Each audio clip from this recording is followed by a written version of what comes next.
Chefs are always looking for interesting ways to take their favorite ingredients and weave them into new recipes. New York City is known for these type of restaurants, and most would say it's really nothing new. Well, I first heard about a restaurant a little off the beaten path in Williamsburg that is an exemplification of this idea, but it has also sparked a heated debate over what is appropriate in the Jewish faith and cuisine.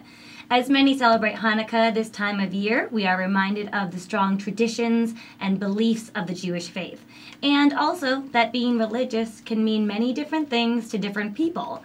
When the Jewish owner and chef Jason Marcus blogged online about the concept of this new restaurant prior to its opening in April 2010, it was received with comments such as, "The title of your restaurant seems inappropriate and offensive to the Jewish community. And since you're Jewish, you shouldn't be doing this." What makes his restaurant concept unique is a menu that is truly Traif. I had the opportunity to sit down with Jason Marcus to talk about his new restaurant, which is appropriately and controversially named Traif.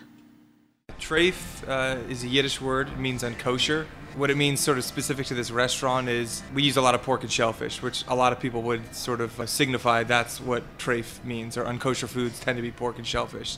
So that's sort of the literal. The philosophical idea is that I'm sort of being true to myself, following, what I like, what I think is interesting, both as a chef and, as a Jewish person, as a restaurateur.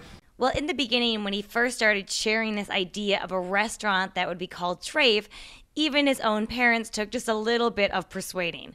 Calling something Traif isn't just denoting a type of food, it's something that's gross, And so I think that in their mind, they're like, well, why would you call the restaurant gross? My parents liked the idea of it, and they understand, especially when I said, listen, you guys are 30 years older than me. Imagine if you were 30 years younger than you. You might have a different idea. I mean, I know what Traif is, but my parents didn't use that word. They weren't like, oh, that stuff is Traif, Their parents did. So their relation to it is much closer than mine is. Mine is just, oh, that's the word for unkosher food. And that's it. I mean, there's no bad connotation, good connotation, whatever. It's just a word. To them, it has deeper meaning. And many people do think it has a deeper meaning.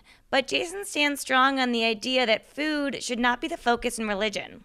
It's not that I'm like rebelling against what I'm not supposed to eat or what I'm supposed to eat. I'm just eating what I like, what I think tastes good. There's so many other things I don't follow. Eating to me is like, to me, it's silly.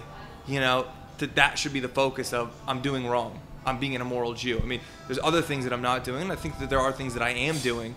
What I eat is really, to me, is not the focus. Some of the interview that I found most interesting was these comments from Jason.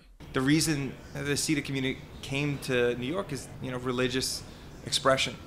And so to me, it would be ironic and sort of, I wouldn't say unethical, but on that genre to say I'm not going to do something, I'm not going to express myself because somebody might find offense to it. Religions adapt. There's very few Catholic people that are living like a Catholic person in 1342 in Rome. It doesn't mean to them they're not Catholic. In my opinion, Traif has made a great move situating themselves right in Williamsburg. Though they had originally planned to be in Manhattan, they've really found a real home here in the neighborhood. When I asked them how so many of their neighbors had already found out about them. But a lot of it is word of mouth. And I think this is really where Williamsburg, especially like in the south side, which is a little bit more, underdeveloped, where it's really benefited us is because, people come in, especially at the beginning, they love it. They're like, we're going to come back as many times as possible. We're going to make sure you stay here a long time. They wanted to be a part of us. They wanted us to do well. You don't get that in Manhattan. And they are doing well. It was a Wednesday night in the rain, and it was packed. What I love about this place was there was tons of local art on the wall, a lot of unique touches, and the open kitchen, which is really cool because it allows you to, see what's going on back there. But as we all know in New York, no matter how much attention a restaurant gets for any reason, if the food isn't great, it won't last. So let's talk a little bit about that food. I found a bacon-loving friend, and believe me, we dug in. Now, the menu is composed of a bunch of small plates that are really meant to be shared, and the price is right, so you can order a ton of stuff and get little tastes of everything. One of the dishes I was obsessed with was the tuna tartare. Unlike any tartare I've ever had, it was served on a tempura fried piece of eggplant. So you have this beautiful tuna, it's tossed in some mayo and some great flavors, but then it's served over a warm fried eggplant, which made the whole bite warm, which is odd for a tartare, but it really worked. And with this thick sweet soy sauce over the top, it was the first dish I had, and it really just showed me that Chef Jason's got a lot of creativity and a lot of passion for creating these amazing plates of food. We also enjoyed the Thai spicy sweet calamari, which could feed an army. A lot of bang for your buck there. My only complaint there is that it got a little bit soggy as it sat there, but you all know what that means. You just have to eat it faster. Now, there were some dishes like the lamb and chorizo meatballs and the scallops that didn't necessarily blow my socks off, but they were still meticulously, beautifully prepared dishes. You know, he really is doing everything right. They just didn't have as much oomph as some of the other amazing dishes.